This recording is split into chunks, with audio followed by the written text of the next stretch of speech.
Hello and good morning. It's 9 o'clock. Yes, really. And time for another big week in British politics. The winner, second time around.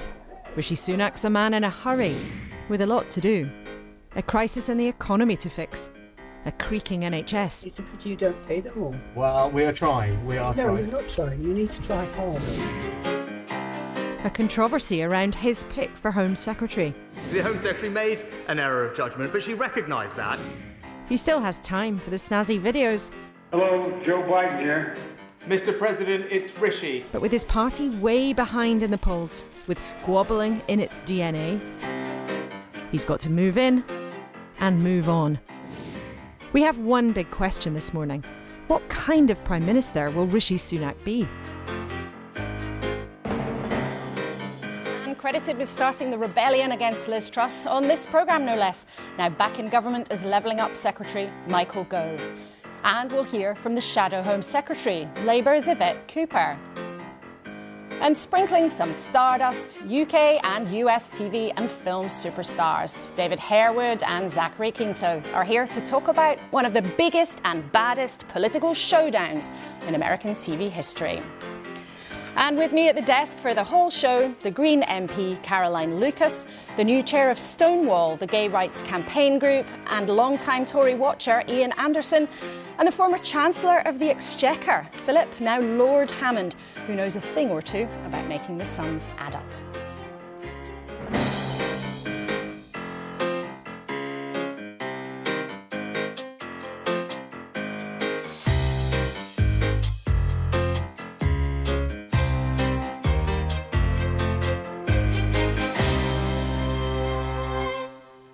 Hello and a warm welcome to the first Sunday of the Sunak era. It is 9 o'clock, in case you forgot to put the clocks back, so don't get a fright. And we have a new and Britain's first British Indian Prime Minister. This is what Rishi Sunak said he would do when he was outside Number 10 on Tuesday. The mandate my party earned in 2019 is not the sole property of any one individual. It is a mandate that belongs to and unites all of us. And the heart of that mandate is our manifesto. I will deliver on its promise. He says he'll stick to what Boris Johnson promised 3 years ago. But beyond that, how much do we know? We know he backed Brexit. We know he was fined for breaking COVID rules alongside Boris Johnson. And we know he quit from government, helping bring down his old boss. We know over the summer, when he tried and failed to become leader, he predicted some of the economic chaos that shoved Liz Truss out. Oh, and we know he's fond of the odd fancy PR shoot. But this morning, we're trying to get a sense of the kind of Prime Minister he might be. As you know, you can send us your thoughts on Kuenssberg at bbc.co.uk. But let's start with Lord Hammond. You were in the cabinet when Rishi Sunak was a whippersnapper just arriving in Parliament as a backbencher. What kind of challenge faces him and what kind of leader do you think he'll be? Well, he's obviously got a huge challenge around uniting the Tory party after what has been a very fractious period. And unless you're united, you can't get anything done. He's got a huge challenge in relation to the economy. He's got to re-establish fiscal stability, and then he's got to articulate a growth plan, because that's frankly what we're lacking now. Liz Truss's growth plan is dead in the water. Boris Johnson's, which was based on big trade deals, particularly the US, didn't happen. So they're going to have to set out a growth plan, because without growth, we're not going to be able to solve the problems that our public services are facing and solve this conundrum that people don't want to pay higher taxes, but they do want to have better public services. The only way you can resolve that is higher growth. So that will and must be his relentless focus. And that's a real dilemma and a tough entry. And if we look at the front pages this morning, you can see there the Telegraph with Sunak talking about what he'd like to do about the police.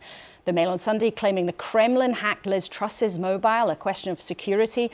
Some headlines there about COP, the environmental conference, and Rishi Sunak not going to that. And on the BBC News website, that terrible accident that took place last night in Seoul in South Korea. And we'll talk about some of those issues later. But Ian, you've watched the Conservative Party for a long time. How tricky do you think things are going to be for the new leader? Well, they shouldn't be tricky. because, look, as Philip's just said, he's made a commitment to implementing his 2019 manifesto. He said that wasn't owned by Boris Johnson, that was owned by the Conservatives. I really want him, Laura, to get on with implementing his manifesto, and obviously particularly his commitment around banning conversion therapy, that awful quackery that is imposed on many LGBTQ plus people. So implement your policies, and yes, I've heard a lot from the Prime Minister so far about compassion. I want to see compassionate conservatism, and I see Michael Gove writing about it in the papers this morning too. But it has been an unbelievably torrid time for the Conservative Party, and the country has sort of watched on through this trauma. Now there's a leader who says things are going to be stable, maybe even whisper it a little bit boring. But see, in this morning's papers, you've got minister after minister outlining what they think it should look like. Oliver Dowden saying Rishi Sunak's a safe pair of hands. Michael Gove even apologising to the country for what's happened in the last month or so. Caroline, as an opposition leader, do you think it's going to be any different? Well, let's be clear, he's got a very low bar to overcome, to be slightly more competent than the previous two Prime Ministers. But I think it's going to be anything but boring. I'm really worried about the next few months and years. First of all, you've got the beginnings of what looks like yet more austerity. I'm deeply concerned about that because the country simply can't stand it. We've already got pensioners riding buses to try to keep warm, 2.6 million children who can't get enough to eat. So we already have a real disaster there. On climate, I'm sure we'll come to that, but he's obviously made the call wrongly not to go to the climate COP. On Brexit, let's not forget he was one of the big cheerleaders of that, and that has proved to be an economic and cultural disaster. So I think that we've got some really worrying months to come. OK, a long list. Listening to all that, you almost wonder why anybody would want the job. But in politics, somebody always does. Now, at the beginning of this month, you'll remember we were in Birmingham for Liz Truss's first and last conference as Tory leader and Prime Minister. There were already a lot of nerves around. The mighty financial markets had taken fright at her plans. And the former Cabinet Minister, Michael Gove, was with us on the programme and lobbed in this little grenade.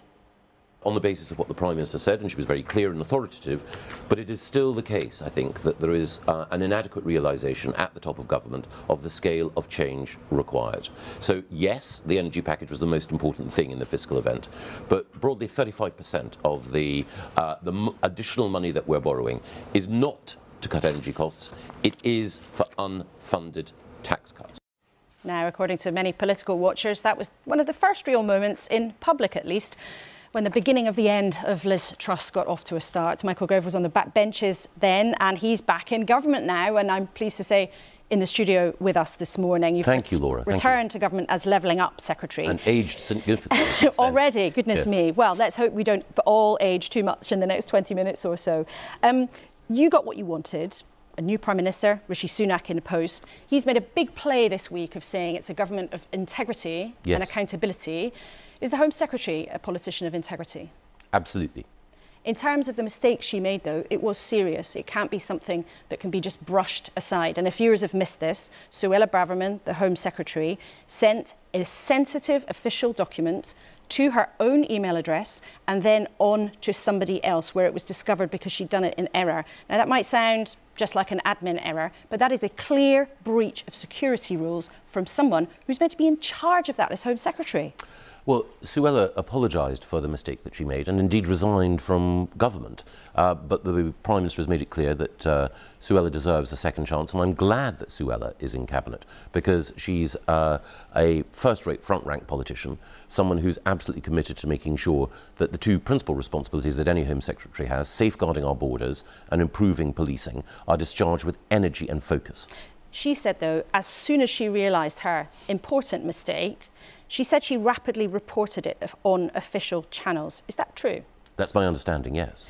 Well, I'd like to show you and our viewers something. We've been shown an email that was sent from her personal email address at 10:02 that day, following the original email she sent at 7:52 containing the sensitive document. Now, in there, she says, please can you delete the message and ignore? Now, she's obviously realised her mistake. But what does that message mean, do you think? Well, again, I don't know the details of every email that was sent and every message that was sent, but it would seem to me, on the basis of the information that you have there, that it was quite right that if something had been sent in error, that the recipient should be invited to delete and to ignore that message. Now, again, I don't know the full email chain and history, but that would seem to me to have been an appropriate thing to have done. Except she says as soon as she realised, she admitted, she owned up. Now, reading that this morning, please can you delete and ignore, do you think that is somebody who's trying to confess, or is it that somebody who may be trying to cover their tracks? Because I think some of our viewers reading that might take the tone from that it's someone who rather wishes it would go away. I'm sure there'll be all sorts of inferences that people can draw, but it would seem to me, on the basis of the facts that I know, that it would have been quite proper for the Home Secretary to have said to the recipient of something that was sent in error, please do delete and ignore it. That is standard practice. And I know that whenever an email is sent in error, and it's also the case, I think, that the Home Secretary subsequently, or that morning, had conversations with officials and others, and as a consequence of those conversations, acknowledged error and made it clear that she was departing from office. But it wasn't until around noon, actually, that she did then report through officials to Simon Case, the Cabinet Secretary, that this had happened. So what we know now is she sent an email in error at about 10 to 8. About a couple of hours later, she asked someone to delete it. And then a couple of hours later, that is when, through officials, as I understand it, she approached Simon Case and said that she had made this mistake. And Michael Gove, this isn't like sending someone your shopping list by accident. No, it's not like having that jaw-dropping moment of sending the wrong text to the wrong friend. This is the Home Secretary committing a clear security breach using her personal email. Yes, and I think that, again, I don't want to get into all of the detail because, as we know, the message that was sent was intended for another parliamentarian, and so it's not as though it was being sent out into the ether to persons unknown. But I don't know all of the conversations that the Home Secretary had with the then Prime Minister and with the Cabinet Secretary. What I do know is that Suella apologised for the error, resigned from office, and then when she was reappointed to do a job for which she is very well equipped and which she's completely focused on, the Prime Minister and the Cabinet Secretary had complete confidence that Suella was the right person for that role. But the point is here, though, Michael Gove, that she has said publicly that she owned up to the error as soon as she realised the mistake. Now, some people, seeing what we have shown them this morning, might think that's not quite the case. Are you confident that she has given people the full and correct version of events? And you say you're not quite sure. Wouldn't it be better, actually, if the government just did what the Labour Party is demanding and published all the documents straight away, and then everyone can see for themselves? At the heart of this is a concern, understandably, about security. And one of the things when we're discussing any of these security questions is that it's entirely understandable that on behalf of the public, that the media should ask, and on behalf of the opposition, the Shadow Home Secretary should ask for information to be published. But when we publish everything, we also potentially publish information that can compromise the effective operation, not just of government, but of national security itself. Except so that this is about I want a to be personal Gmail. Oh no, quite. It? But I want to be fair to people who are asking questions, including opposition MPs. They have a legitimate right to do so. But I also critically want to ensure that what we don't do is, on the basis of the imperfect information that is in the public domain, rush to judgment in a way that would seem to me to be inappropriate. So, again, I understand why people are asking these questions. I am satisfied, more than satisfied, that in resigning, accepting responsibility, apologising, and then in being assured by the Cabinet Secretary and the Prime Minister that Suella coming back into office was the right thing, that Suella is now in a position to do the work that she is dedicated to doing. Except this is a huge distraction, and there are other stories also in this morning's press about things that have been going wrong in her time at the Home Office, concerns about what her attitude was towards the migration centre in Kent, concerns about how she is comporting herself. There are people in your party who believe that Rishi Sunak may have made an error of judgment in bringing her back into government. Well, there are two things there. It is always the case that any politician like Suella, who is brave and who's making changes, big changes, and making sure that the police concentrate on crime fighting first and that we protect our borders, any politician like that will inevitably face, some opposition.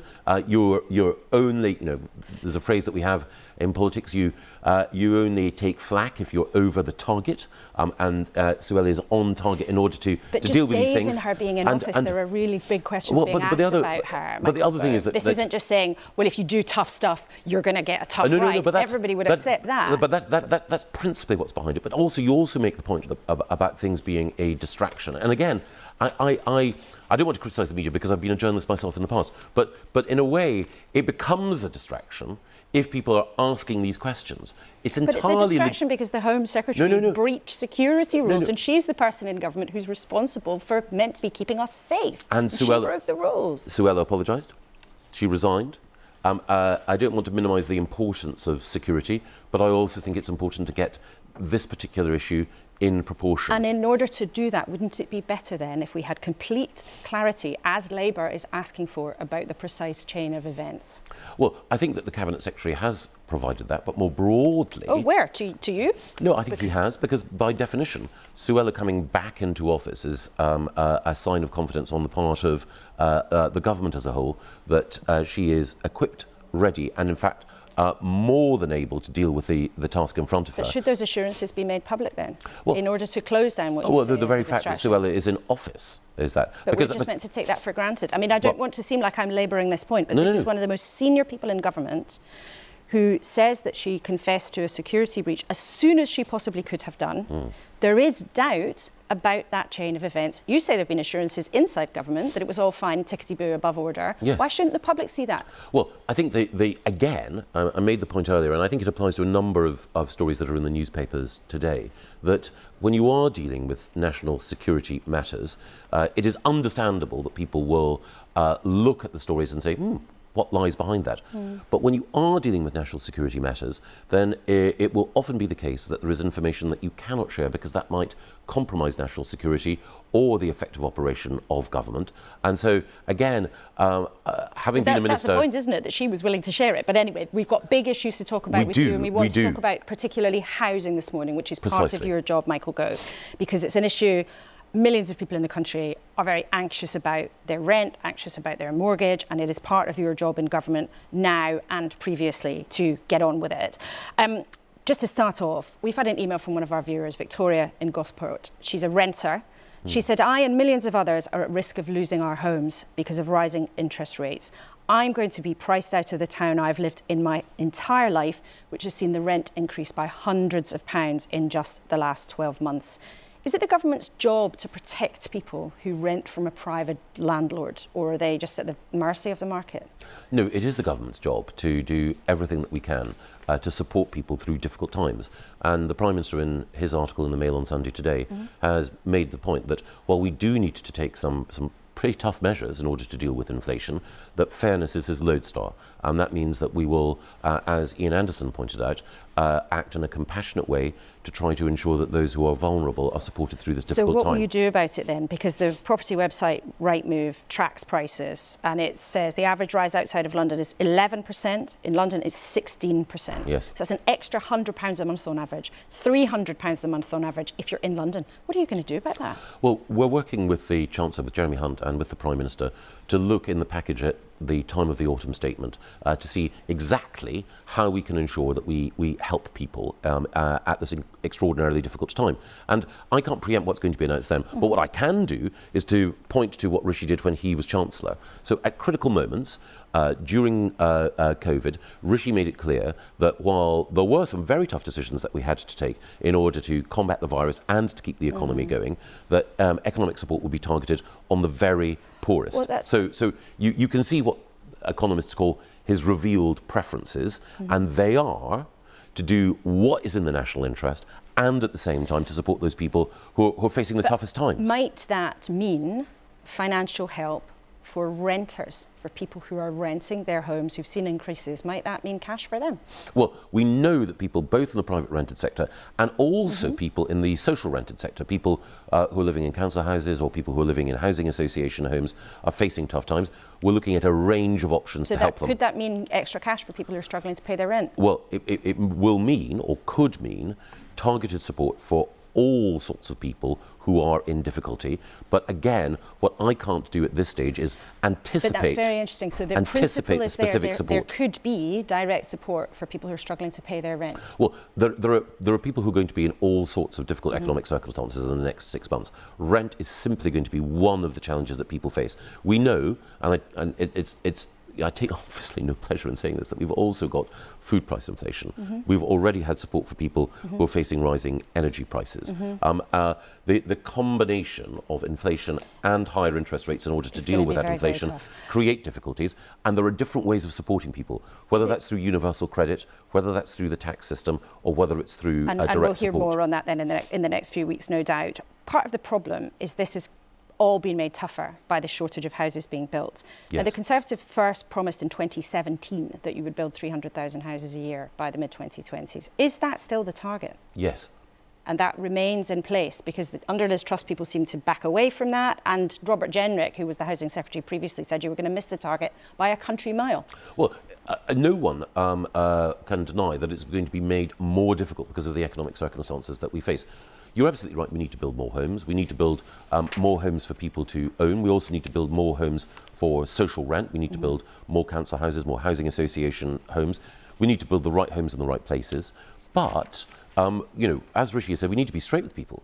The cost of materials has increased because of the problems with global supply chains, and also a very tight labour market means that the capacity to build those homes at the rate we'd want is constrained. It is tough to do, but Lee Rowley, who was a housing minister in the summer, said that Liz Truss would abolish top-down housing targets. I just want to be crystal clear. You're saying no, that target, the 300,000 a year, that is absolutely part of your programme. There are two things there. The first thing is that the top-down housing targets that Lee was referring to, and indeed Liz was referring to, are part of a broader and different calculation from the 300,000 in the manifesto. We're talking two different things here. But my view is that what we do need is a fair way of allocating housing need that takes account of changes in population. Some of the calculations that have been made in the past have been wrong. We need to rebase that. But what we critically need to do is to make sure that we have local communities consenting to development, and that means that homes need to be more beautiful. It means that we need the infrastructure alongside them, but it critically also means that we need to make sure that the environment is protected as well. But we're still talking about this, 12 years into Tory governments, and we're in a situation where rent is spiralling out of control. The number of affordable homes is nowhere near the target of what people would want. The amount of social housing being built is barely touching the sides. I think it was only 6,000 last year. Having a secure home and getting on the property ladder, both of those things feel so far out of reach for many people. And I'd like to play you a question from a young housing campaigner called Kwejo Teneboa, who I believe you've come across. Brilliant campaigner. Let's listen to what he wants to put to you. More and more social and private housing tenants are reaching out to me complaining about their poor living conditions. After a year and a half of campaigning, I've seen the same landlords get away with it with no real consequences. No heavy penalties, no landlords being fired. Now, after Grenfell, we were promised that things would get better for tenants. So why is it that bad landlords are still getting away scot-free whilst tenants are forced to live in squalor? Why is it, Michael Gove, that that's happening? Well, we've got legislation coming now, partly thanks to Kwejo's campaigning, and partly also thanks to the campaigning of the Grenfell families. We have new legislation to make sure that social landlords live up to their responsibilities, tougher regulation, a stronger voice for tenants, bigger penalties for social landlords who are keeping people in homes for social rent which are not fit for habitation, and we're also bringing in legislation to deal with the private rented sector as well. And can you guarantee that the impact of that legislation for Kwejo and other people watching this morning who are getting a rough ride, and many of them living in terrible conditions, can you guarantee that rogue landlords will be prosecuted, they will be named and shamed, as is part of your plan, as I understand it, in Parliament? Can you guarantee that will actually happen? Because I think for a lot of people watching this morning will feel, I've heard politicians talk about this for years, and actually the situation's getting worse, not better. No. Before I left government in the summer, we had put in place plans both to deal with social landlords that are not doing their job effectively, and also to deal with the very small but noxious minority of private landlords who are not treating their tenants properly. And we will bring forward that legislation to deal effectively with them. But a recent BBC investigation showed in the last 5 years in private rented accommodation where terrible things, hazards as they're known in the industry, were identified, less than 1% of those things resulted in a prosecution. Well, we are going to take steps in legislation to deal with that. There are a number of 12 years, Michael Gove. You've had 12 years and 1% of terrible things that went wrong led to prosecutions. Well, you know, Laura, that I'm someone who, if I'm fortunate enough to be in office, I don't want to hang around. So I had 10 months beforehand in this job, and we brought forward legislation. However long I still have in this job, then I'm determined to make sure that we deal with that. There are all sorts of abuses in the housing market. There's another problem, which many of your viewers will be familiar with supported housing. You've got rogue elements who take money from the state, saying that they're going to provide vulnerable people, not just with a roof over their head, but additional support. And some of these, you know, chancers are leaving people in dire circumstances. Bob Blackman, a backbench Conservative MP, is working with the charity crisis in order to deal with that. We want to work with them in order to deal with that problem. And we will watch very carefully on this programme what happens in housing. We know it's an issue that millions of people care about, and we will return to it. So it's great to talk to you about that this morning. I just want to touch on a couple of other things. When we last met, you made it very clear that your belief was that benefits should rise in line with inflation, as Boris Johnson promised. Should they? Well, we're going to have some very, very tough decisions to make in the autumn statement. As I mentioned earlier, Rishi's whole instinct, everything he's done in politics, is to seek to protect the vulnerable. Sounds like you're walking away from that, though. I can't anticipate what the Chancellor is going to announce. Do you still want it to happen, though, if the money could be found? I want to make sure that we protect the vulnerable, and I know that Rishi is absolutely locked onto that goal. OK, well, that maybe sounds like it's not going to happen, but let's see what happens. Lastly, one thing that has been a big topic of conversation in the last few days. The Prime Minister is not going to COP, the environmental summit. The government has also signalled to the King they don't want him to go. And Alok Sharma, your colleague and the climate envoy for this country, who now is demoted from sitting in the cabinet, he's clearly not very happy with what's going on. Would you blame our viewers for thinking that this new leadership of the Tory party doesn't take the environment and climate change as seriously as the last? No, we take it incredibly seriously. Several things that I'd say. We want to field the strongest possible team at COP26. But not the Prime Minister. No, we want to field the strongest possible team. But even more important than who goes is what we do. We're the country in the G7 which is decarbonising fastest. We have a 25-year environment plan that ensures that we enhance protection for nature and indeed make sure that whether it's on land or on sea, that we do more for biodiversity. We're also making sure that with the move towards electric vehicles, with the phasing out of internal combustion engines, with moves towards renewables, that we fulfil our climate, nature and environmental obligations. And we're also reviewing plans that under Liz Truss were being brought forward, these investment zones, which understandably... So they might go? Well, they caused some concern. One thing is we'll look at them, we will review them, but there is no way we're undermining our environmental protections. Rishi supported me to the hilt when I was Environment Secretary in making sure that we could show environmental leadership. Judge us by our actions. Well, I think our viewers certainly will. Michael Gove, thank you very much indeed for coming in this morning. Michael Gove, never gone for long, despite all the machinations of the Tory party. Thank you to him for coming in. Lots of interesting fodder in there. Let's see what our panel had to make of it. Firstly to you, Ian Anderson, Tory watcher for a long time. What did you make of what he had to say about Suella Braverman as Home Secretary? So, look, this is not the ideal start, is it? It wasn't the ideal end of the previous administration. For me, and I think for a lot of viewers, the key thing will be this. Our national security is absolutely paramount, and perhaps, you know, even more paramount, if that's possible, in the current environment that we're in. It's the Prime Minister to make a judgment as to whether or not national security has been compromised. I'm not going to call on this programme for anybody to come or go. That's not my role. But the Prime Minister needs to be absolutely satisfied. Home Office officials, the security services need to be completely confident When they send information to a Home Secretary, it's not going to go anywhere else. Well, it's interesting because there is some widespread concern. The Observer talking this morning about secret meetings of the Home Secretary and MPs on the backbenches, and a concern that some people have around that. But Philip Hammond, one of the interesting things there was to hear Michael Gove commit very firmly to the target of bringing 300,000 new homes every year. Now, I think that target was brought in when you were Chancellor. Why is housing so difficult as a problem to solve in this country? Well, it's a huge challenge for the Tory party because on the one hand, you've got a commitment, as Michael Gove's reiterated this morning, to building more homes in aggregate. But at the same time, you've got the difficulty that many of our core supporters and voters in the Tory party do not want those homes built near them. And that's the challenge here. Everybody wants to solve this problem. Nobody wants it solved on their doorstep.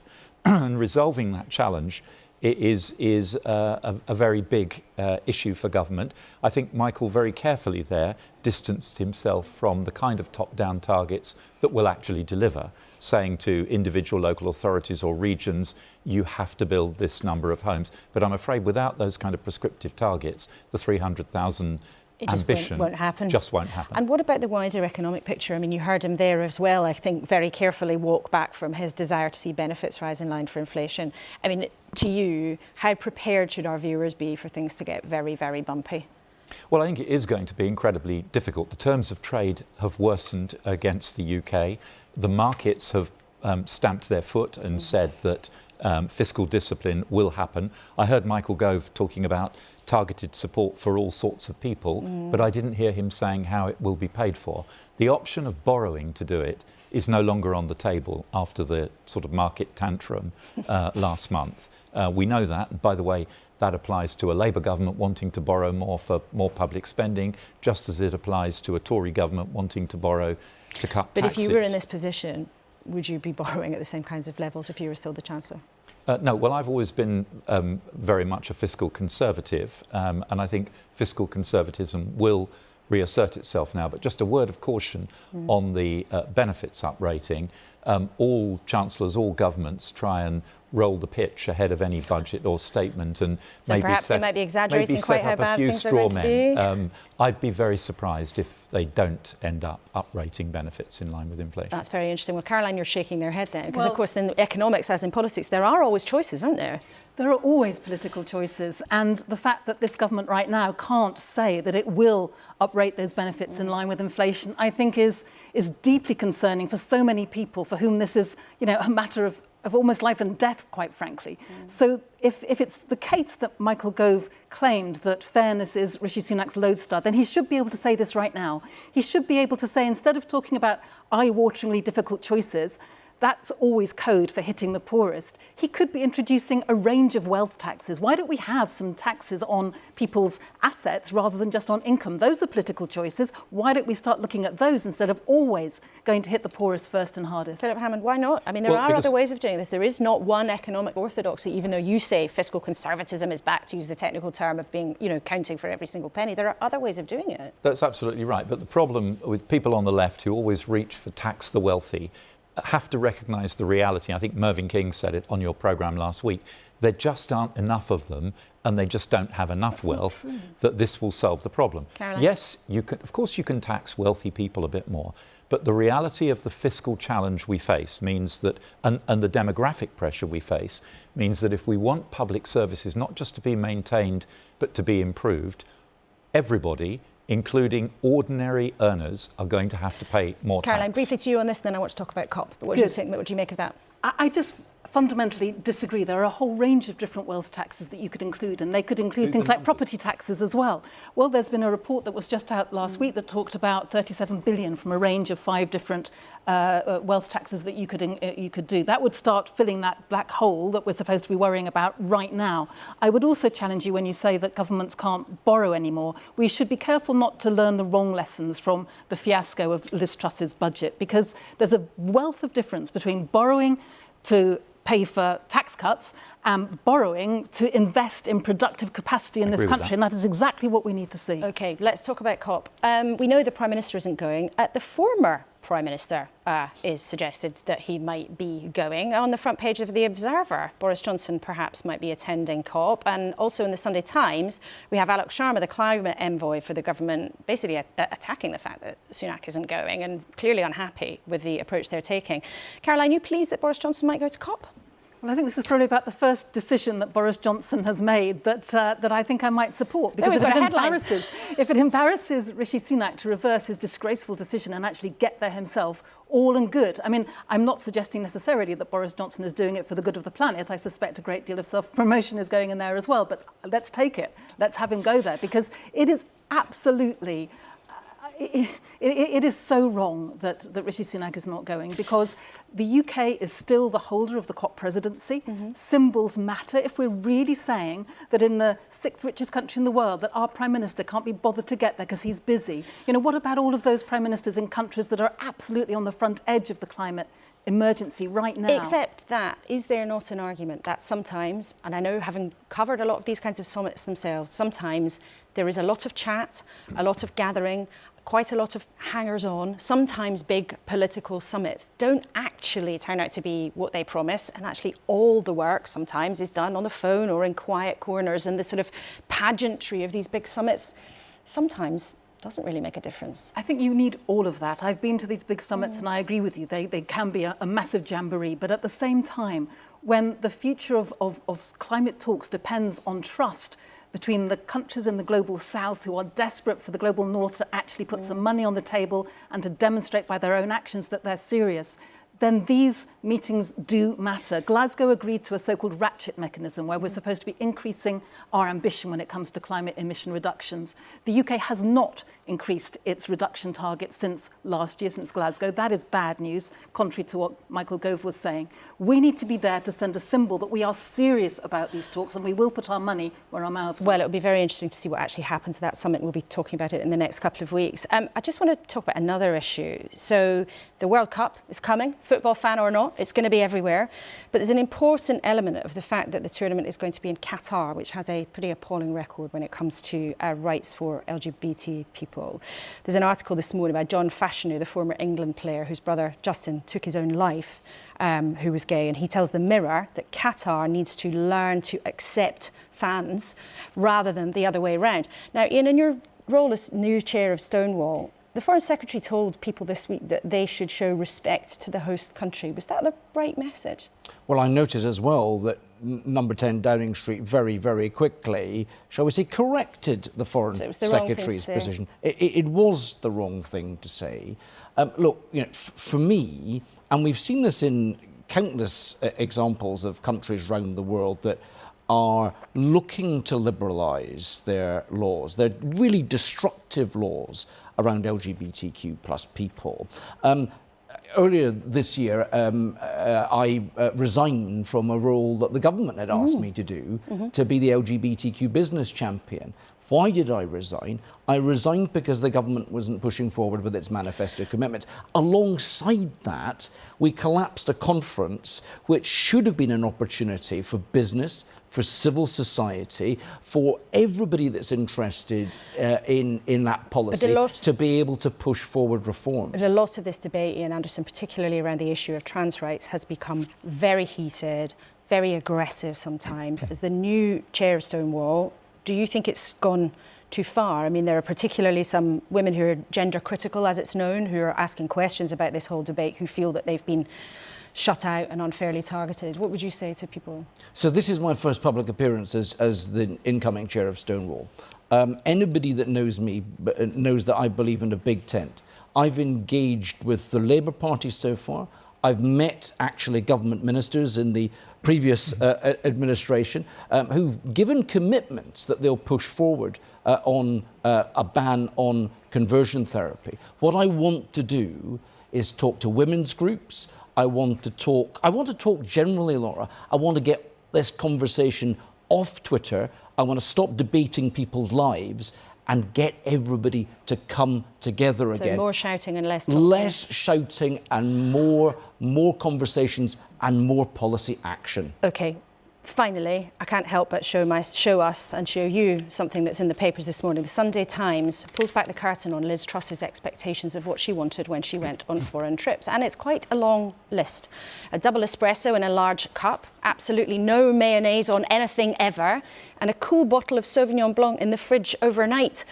Philip Hammond, when you were Chancellor, Foreign Secretary travelling the world, did you make these kinds of demands? What was in your rider, as it's known? No, I think when I was in that role, we still had fresh in our minds the Liam Byrne incident, if you remember the memo he issued to his civil servants on coming into office. And I think that the lesson was clear. Do not make any such demands that will be published and will be used in evidence against you. So no requests, no white lilies or a particular colour of M&Ms for Philip Hammond? No requests, no requirements, go with the flow.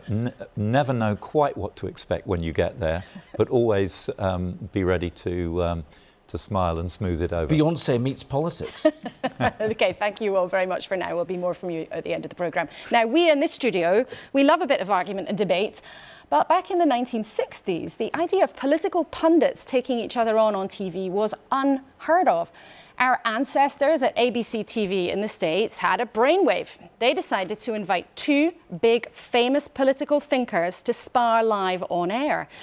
The Liberal writer, Gore Vidal, and his nemesis, William Buckley, who was a defender of Southern segregation, went head-to-head. But no one was quite prepared for what happened next. With millions watching, their fiery exchanges became part of the troubled landscape in America in the late 60s. And their spats are the basis now for a new play by the political playwright James Graham that is about to open. Its stars are David Harewood and Zachary Quinto, who are here this morning. But first, let's have a clip of them in rehearsal.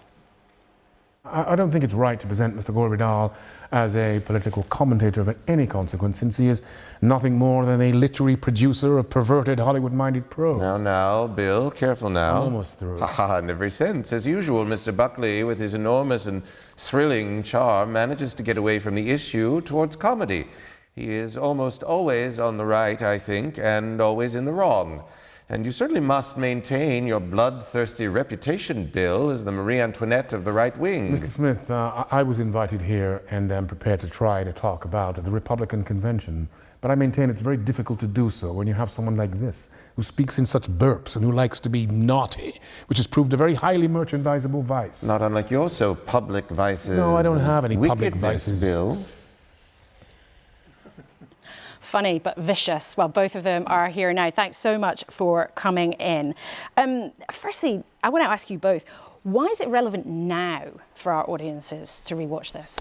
I mean, sitting here listening to all of you debate the issues of the day, I feel like these conversations can really be traced back to this moment in media history when this decision was made to bring opinions into a format that had never really made space for them before.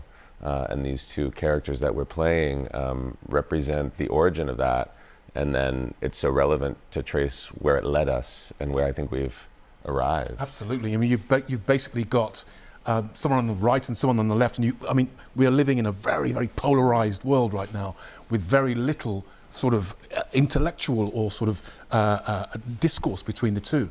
We are almost further apart now than I think we've probably ever been, and I think this documentary or this play really points to that moment and brings it to the fore. Who would they be now, though? So they were these huge political thinkers. Do you see people in our modern discourse, either on this side of the pond or the other, who could actually take on these roles? Because there's lots of shouting. As you were just saying, I think there is, being here, coming from the States, I will say it feels like there's perceptibly more of an integrity in your conversations about politics and about the landscape. I think where I've just come from and where I live, there's been an incredible denigration of the conversation to a dangerous degree, actually. Dangerous? Oh yeah, I mean, yeah, if you just look at what's happening now, I feel like, violence is being incited left and right in our country in particular. So I don't know. I mean, I think the thing about Gore Vidal and William F. Buckley is no matter where you fall on a political, ideological spectrum, they both believed passionately and argued substantively about where they were coming from, which I don't think is as true today. Well, let's have a clip of how they actually spoke to each other. The point of the American democracy is you can express any point of view you want. Shut up a minute. Stop calling me a crypto-Nazi. Let's stop calling names. You in your goddamn face, and you'll stay plastered. Gentlemen, let's go. Let the author of Myron Breckenridge go back to his pornography. I'm going to sock you in the face. I mean, it's pretty brutal, isn't it? That moment there was really in the heat of battle, and that's the moment that I think the character I play, William F. Buckley, probably regretted for the rest of his life, really, right. where he let his cool slip.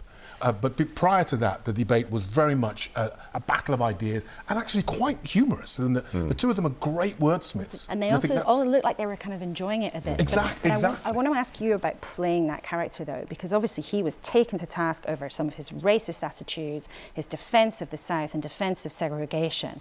How did the conversation go when you were asked to play it? Well, I mean, at first I sort of turned it down.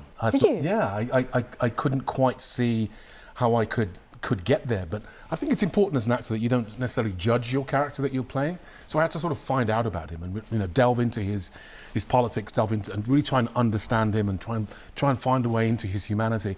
And whilst yes, he did originally vote against some of those early civil rights moves, I think he was more of an elitist than a racist, and didn't feel that blacks were necessarily ready to take positions of power. And once he actually saw how articulate and how brave and how forward-thinking and progressive many black Republicans were, I think he very much did change his tune. And throughout the 70s, I think he actually predicted that there would be a black president before Kennedy actually. So he went on a journey. So he did go on a journey, and he did moderate his position. And actually, once he saw how violent Southern segregationists were, he very much changed his tune. Zachary, just finally to you, a lot of our viewers will know you, of course, from being Spock in Star Trek. Our new Prime Minister, we know, is a Star Wars fan. I'm told he has watched some of Star Trek, but he's really a bigger Star Wars fan. But I just want to ask you about that. We have our first British Indian Prime Minister in this country. Americans, there's been some commentary saying that, well, there's been a backlash, that Britain has had some racist feelings towards the new PM that's been really denied by people here. But how would you see that? I mean, I think in the context of a Star Trek conversation, there's so much inclusivity at the heart of that franchise, and I feel like anything we can do to expand and challenge people's expectations or rigidity is what we have a responsibility to do.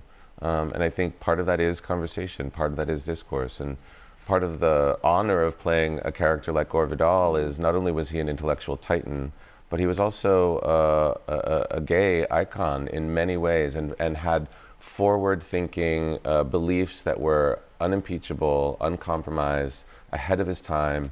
And I think that's the kind of conversation that I'm interested in being a part of. So to play a character that so truly represents that with real authenticity and integrity is something that I'm really excited to be able to do. Okay, Zachary Quinto and David Harewood, thank you so much for coming and having a conversation with us here in the studio. It's great to have you. And the play Best of Enemies by James Graham opens next month in the West End, where those characters will be brought to life. Now, remember, we always want to know what you think, especially we want to hear what you'd like us to discuss on the show. You can always email us at kuenssberg@bbc.co.uk. If you're into social media, you can talk about what's going on using the hashtag BBC Laura K. And for live chat about what's happening right now, you can go to the BBC's live page at bbc.co.uk/news. And after the show, I can join you there. Well, I'll be posting some of my thoughts about what we've heard. And on one of those issues, of course, is the pressure on Rishi Sunak over his new Home Secretary. Just days into his new job, he reappointed Suella Braverman, and she had already stood down the week before after she was discovered to have broken security rules. We've talked about that a bit this morning with Michael Gove, and we can now discuss that and other issues with Labour's Yvette Cooper, the Shadow Home Secretary. Good morning, Laura. Good morning. Great to have you here. Now, we showed our viewers, and I think you might have seen also, that Suella Braverman, having realised the error, having been told of her error, sent an email that morning asking the recipient to delete and ignore the message that she had sent to them in error. What do you think the government should do about that? Does that change what's happened here? I think it adds to the serious list of questions that we now have about this reckless reappointment of Suella Braverman to be Home Secretary. There was obviously the initial breach of the ministerial code, the security lapses involved, but now questions about whether she has given an accurate description of what happened. She said that she reported it straight away. There are other reports as well that no, she didn't and was confronted on this. And also the further reports of her being involved in other security leaks or security leak inquiries around both a case involving the security service and also a case involving the leak of sensitive legal advice. So we would like that, as much of this information as possible, to be answered to Parliament and anything that is sensitive to go to the Intelligence and Security Committee, because this is too important. National security is too important, and it goes to the heart of Rishi Sunak's error of judgment as well. And of course, everybody would accept that national security is paramount. However, Suella Braverman has accepted she made a mistake. She has apologised. She's said sorry. Actually, aren't you at risk of overblowing this? This was an error. She's admitted it. Move on. Well, I listened to Michael Gove being interviewed, or some of his interview earlier, and I thought that he was really badly minimising issues around national security. We've seen from the reports overnight about allegations of other security breaches and cybersecurity threats that there are serious questions. But those are unproven allegations, of course, Yvette Cooper. And when it comes to the thing that we know about, I mean, Labour also... People quit the government and came back not that long later. You know, David Blunkett resigned after a scandal as Home Secretary. He was back not that long later. Peter Mandelson resigned and then came back in. It's not unprecedented for politicians to mess up, say sorry, but then get another job. If you breached the ministerial code 6 days ago, 6 days previously, and then the Prime Minister reappoints you to the job that is in charge of security, national security, that takes this immensely seriously, where there are still a huge number of questions to be answered about whether or not this was the only occasion in which there had been these kinds of security lapses, whether or not that she had been involved in other kinds of security lapses where there have been allegations as well. And do you think she should stand aside? And I think, do you think she should stand aside? Should she resign? Yeah, I think, and let me finish the point first, and where there is also reports of the Cabinet Secretary and the Cabinet Office having advised against this appointment. So Keir Starmer has already made clear that Rishi Sunak should be replacing her. It was an error of judgment to appoint her to this immensely serious job, and to do so for the sake of a political deal, just in order to get his way into number 10, just shows a carelessness towards those national security issues. He would, I'm sure, deny that that's what this was about. It's just not responsible. But I think clearly this is a moving story. I'm sure we're going to hear more about it in the next few days. I'd like to ask you about what's happening at the Immigration Processing Centre, Manston in Kent. Now, around 2,600 people are being held there. The maximum capacity is about 1,000 less than that. Clearly, it's an unsatisfactory situation. We can see some pictures of the centre now. Would a Labour government spend more money on funding for immigration centres? Well, I think what you've got to do is overhaul the whole system and have much stronger action to prevent the dangerous boats crossing the channel that are putting lives at risk in the first place. And you have got to speed up the whole system, because there's a reason why they've ended up with these appalling conditions with diphtheria outbreaks and so on. It's because the decision-making on asylum has collapsed. They were taking twice as many asylum decisions a year 6 years ago as they are now. That collapse in decision-making and some of the additional legislation they brought in, which is lengthening the time, has created huge backlogs. That is a problem, and a problem of the Conservatives making, and it's their failure to speed up the decision-making that has led to this. How would you solve that? Because so you need to speed up. Harder to solve. You need to speed up. You need to get back to the levels of decision-making that we had even just 5 or 6 years ago, and the much higher levels that we had under a Labour government. You need to speed up those decisions. We also need a new agreement in place with France around the channel crossings, and we need a significant increase in the activities of the National Crime Agency, because what's happened is you've got a proliferation of organised criminal activity in the channel that has escalated really in just the last couple of years. But Yvette Cooper, that's got to be dealt with. Yvette Cooper, if you make it easier for people to come, doesn't that just encourage the numbers upwards? But what I've just talked about is cracking down on the criminal gangs that are exploiting people in the first place. And there's a tiny, really, amount of activity by the National Crime Agency at the moment. We've seen a multi-million pound process. Now, I'm not saying if that's right or wrong, but if you speed up the process, does that not then encourage more people to come to the UK? Oh, well, you speed up the process, you get proper decisions being made. So that means that refugees get the support that they need if they have fled persecution and conflict. And as a country, we've always done our bit to support those who fled persecution, and we should do so. But what it also means is those who are not refugees should be swiftly returned as well. So it means you have an effective system rather than one that just drags on forever and costs huge amounts of money. And on principle, would you like the level of migration to increase or to fall? Around 240,000 people came to the UK last year. Would you like to see that higher or lower? So we support a points-based system. The whole point of a points-based system ought to be that actually you look at it area by area rather than having net migration targets. We don't fully know what's going on, the row that seems to be in the government at the moment. It looks as though Suella Braverman is trying to return to the failed net migration target that we had. But my question to you is, would you like 240,000 to go down or to go up? That's a question of principle, isn't it? Well, let me answer your question, because the principle is, do you think you should target net migration? Should you have a lower target, which is what Suella Braverman seems to be calling for? She seems to want to go back to the David Cameron one. Wait a minute. Let me finish. You need to let me finish the point first, Laura. Or whether you have the Liz Truss approach, which seemed to be to have a higher net migration target in order to have an impact on growth. We think both of those are the wrong approach. What you should be doing is looking sector by sector, and I'll give you, for example, of an area we would reform, which is health and social care, biggest area for overseas recruitment. The social care visa, excellent visa that is right to support people, but we should be doing far more training here at home. That is what Labour would do. So that would end up reducing the number of the need for. Well, that would end up in that area would end up reducing the need for overseas recruitment of doctors and nurses, because we should be training far more ourselves, and that would be and also increasing the fair pay agreement for social care as well. Okay. That's a responsible approach. Look at the evidence sector by sector. Okay, Yvette Cooper, thank you so much for coming in. It's great to have you. I hope you come back soon. Thank you. Because it is nearly now 10 o'clock. Yes, can you believe it? 10 o'clock. If you still haven't got round to changing your clocks, get on with it. It is nearly 10 o'clock.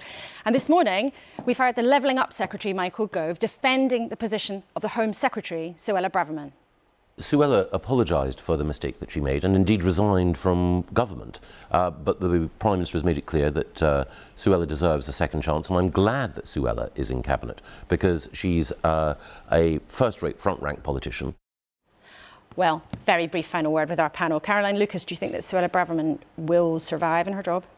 I fear she will, but she certainly wouldn't, and it completely undermines what Sunak said on the doors of Downing Street when he said he was going to bring integrity and accountability to his job. He has failed at the first hurdle, so absolutely she should go. There should be an inquiry, and the idea that she's there because basically she got him into power, I think stinks. Philip Hammond, should she stay or go?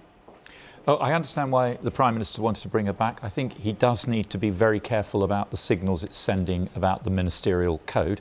I'm actually more interested in what it says about internal Tory party politics and the difficult decisions, because one of the difficult decisions that has to be made to get economic growth is to have a more relaxed approach to migration for work. But it sounds that you're not very happy about her being in the job. Well, I'm concerned about her policy position on this issue. OK, Ian, yes or no? Do you think she'll be in her job by this time next week? I'm paid to do this. I have no idea. OK, what a great trio you have been. Thank you very much indeed for joining us. Philip Hammond, Ian Anderson and Caroline Lucas. And that is it for our first programme with Rishi Sunak as Prime Minister. One thing is becoming clear, that his government might want you to think that it's all steady, maybe even a bit boring in politics now. But we've heard, not just because of his appointment of Suella Braverman at Home Secretary, there are going to be problems. It is not going to be dull.